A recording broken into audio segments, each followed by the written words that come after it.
Cisco 300 to 120 exam practice questions with explanations are available in the video for you to study. An organization wants to categorize a vast array of unauthorized hardware attaching to their enterprise Wi-Fi infrastructure. To do this, they check specific L2, L7 protocol fingerprints such as HTTP user agent strings and DHCP option sequences to differentiate between Apple iOS tablets and Samsung smartphones. Which architecture feature is illustrated by this activity? A. Device authentication bypass. B. Network client profiling. C. Cryptographic handshaking. D. Inline device verification.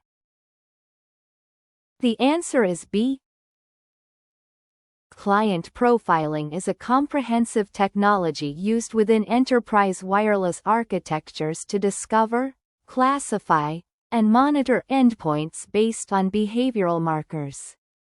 Rather than depending solely on a MAC address, the system evaluates context-rich transmission payloads including DHCP option values, HTTP field headers, and MAC organizationally unique identifiers, OUIs. By processing these attributes, an identity services platform can accurately deduce the manufacturer and specific operating system version running on the hardware. Once this identification takes place, the infrastructure can enforce granular security or quality of service parameters specific to that system class. Consequently, option B is the only selection that defines this active discovery and sorting mechanism. When an engineer sets up an on-premises wireless controller deployment to utilize local web authentication, LWA, for zero-touch visitor onboarding, what is the precise first event that occurs within this operational workflow? A. The wireless client browser is redirected toward a localized or external visitor web portal page. B. The controller forces an initial validation check against an active back-end directory server via LDAP. C. The mobile endpoint establishes an initial association to an Open Security SSID. D. The visitor interacts with a portal prompt to input authentication information or acknowledge terms. The answer is C. The local web authentication, LWA, process dictates a structured order of client state machines before network permission is granted. By design, a client must first join an unencrypted or open security service set identifier, SSID, explicitly built to attract visitor associations. At this preliminary stage, the endpoint acquires a local IP assignment while remaining blocked by a pre-authentication access control list. Only after this initial Layer 2 connection is firmly established can the user trigger a standard browser request that the controller intercepts and redirects. Therefore, establishing an initial L2 binding to the open network serves as the operational root step of the entire framework. A wireless engineering team needs to choose a dedicated Cisco Catalyst Center, formerly DNA Center, tool that can perform real-time, on-demand packet captures over the air directly from active access points while gathering instantaneous diagnostics about an active client's wireless environment. Which platform utility should they use? A. Assurance Insights Engine. B. Intelligent Capture Facility. C. Path Trace Visualizer. D. Centralized syslog Dashboard. The answer is B. Intelligent capture represents an advanced platform facility designed for deep, localized troubleshooting across modern wireless deployments. This feature permits an engineer to select an operational access point and stream full-frame captures across the wired backbone into the management dashboard in near real-time. Beyond raw frame decoding, it reports detailed radio frequency states, client interaction metrics, and precise anomaly alerts that standard polling miss. Other platform utilities such as Path Trace focus exclusively on routing visualization or hop-by-hop Layer 3 inspection rather than packet capture. Thus, the specific capability to pull live data blocks over the air belongs entirely to the intelligent capture framework. A corporation deploys a high-availability infrastructure featuring redundant wireless LAN controllers across separate server facilities. When a primary wireless controller crashes, what specific operational phase causes the greatest network impact and data interruption to the actively attached mobile users? A. The active time needed for the surviving secondary controller to build an automated cluster replacement. B. The duration required for the attached access points to discover, select, and join the backup controller. C. The delay incurred while the client endpoints discover alternative available SSIDs in their immediate vicinity. D. The timeout window while spanning tree protocol works to recalculate the route path for local switch interfaces. The answer is B. In centralized wireless designs, the operational heartbeat of the network relies completely on the control and provisioning of wireless access points. CAP/WAP, tunnel terminating at the controller. If a primary controller suffers an abrupt system failure, the attached access points must notice the loss via missing keep-alive heartbeats before initiating a failover. The APs must then cycle through discovery, DTLS negotiation, and image verification phases to bind to a surviving controller. During this rejoining interval, the access points temporarily stop servicing user traffic, causing a complete drop in wireless client connectivity. Because client roaming or switch loop prevention transitions occur much faster, AP reassociation represents the definitive bottleneck in recovery time. An enterprise wireless network handles critical real-time streaming traffic alongside general data. To prevent performance drops during high user volume, an administrator wants to select an EDCA performance metric that enforces a strict maximum time threshold for how long a specific station can continually monopolize a channel during a single transmission. Which parameter controls this function? A. Arbitration interframe space number, AIFSN. B. Contention window maximum, CW max. C. Transmission opportunity, TXOP. D. Traffic specification, TSPEC. The answer is C. The IEEE 802.11e amendment introduces Enhanced Distributed Channel Access, EDCA, to support quality of service across the airwaves. Within this standard, the transmission opportunity, TXOP, defines a bounded time slot awarded to a station after it successfully completes a channel contention cycle. During this precise interval, the station is permitted to transmit a continuous burst of frames without recontending for the medium, dramatically optimizing traffic throughput for applications like voice and video. If the TXOP metric is missing or set incorrectly, An endpoint utilizing slow legacy data rates can starve other high-priority clients.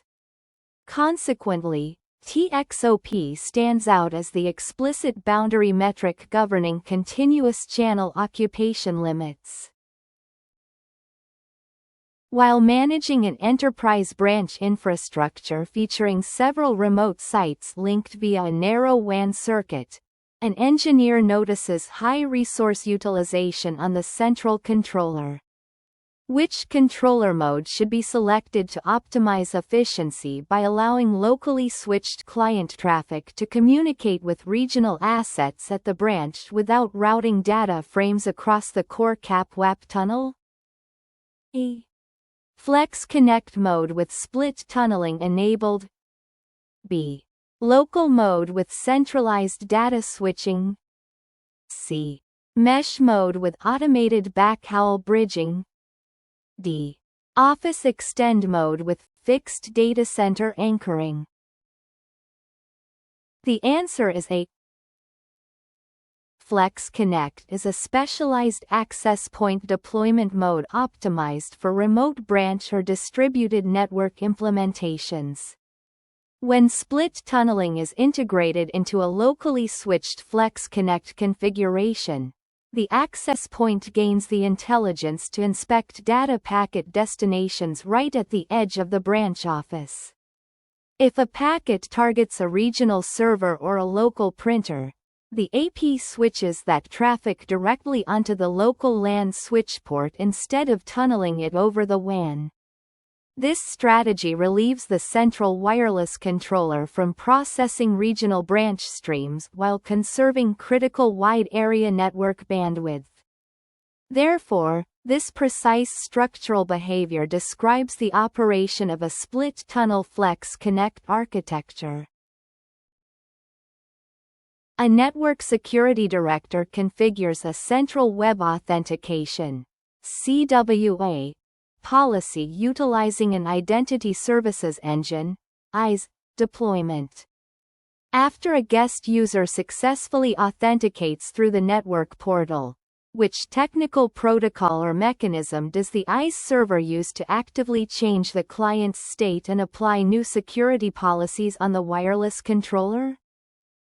E. Secure SNMPv3 trap transmission. B. Change of authorization, COA. C. Lightweight Directory Access Protocol, LDAP, query. D. TACACS plus shell command execution.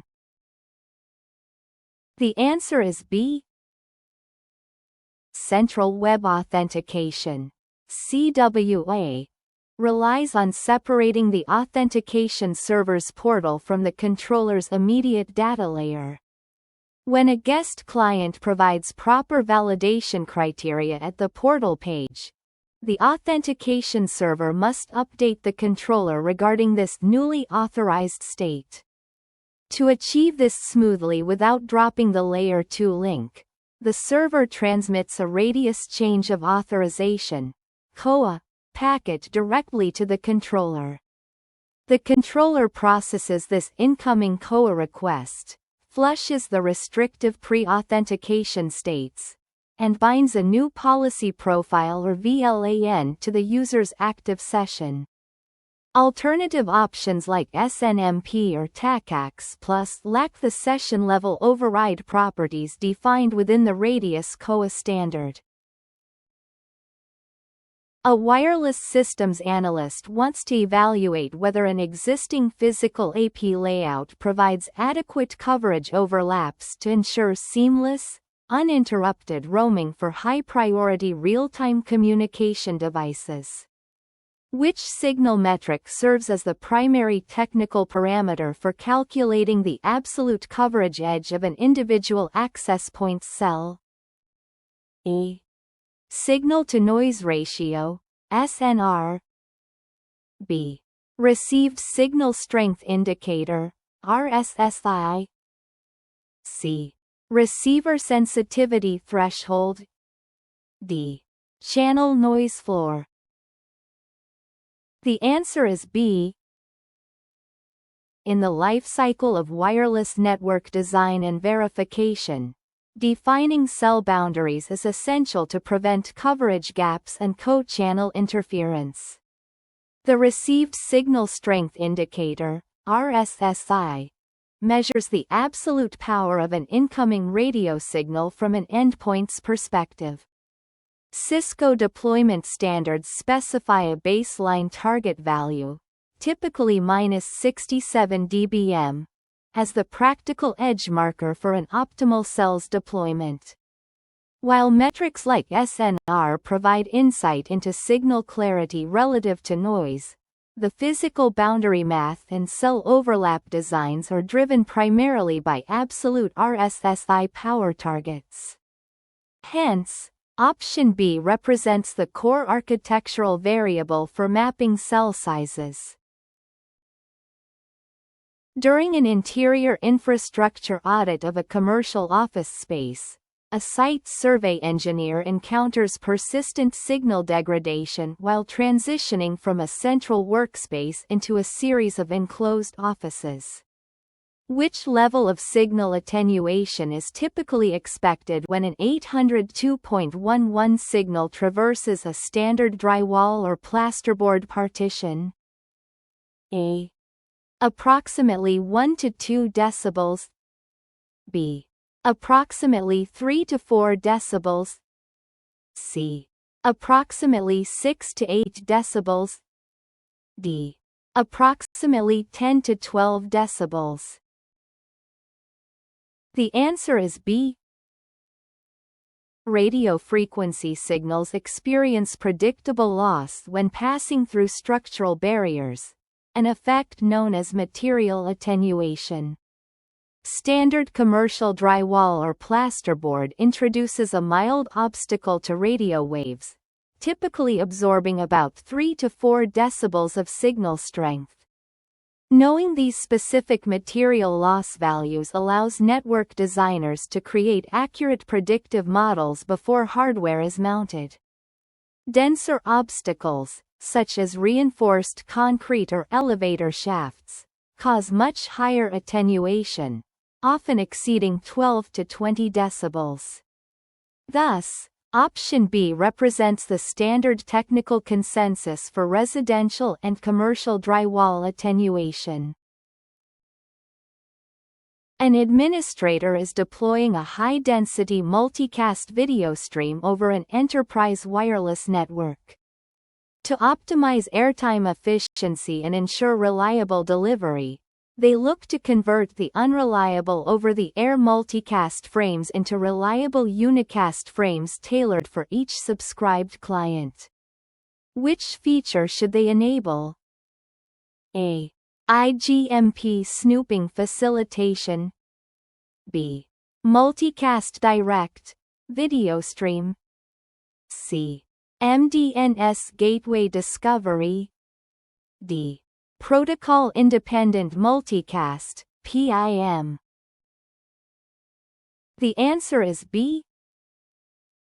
Standard 802.11 multicast frame transmissions are fundamentally unreliable over the air because they are sent to a shared address and do not require Layer 2 acknowledgements, ACKs. To overcome this and prevent video pixelation or dropped frames, Cisco developed the Multicast Direct, also known as Video Stream, architecture. This feature allows the wireless controller an access point to intercept multicast streams at the ingress port and convert them into individual unicast streams for each subscribed endpoint. Because unicast frames require explicit 802.11 acknowledgements, the access point can retry lost frames, ensuring smooth video playback. Consequently, Option B describes this performance optimization feature.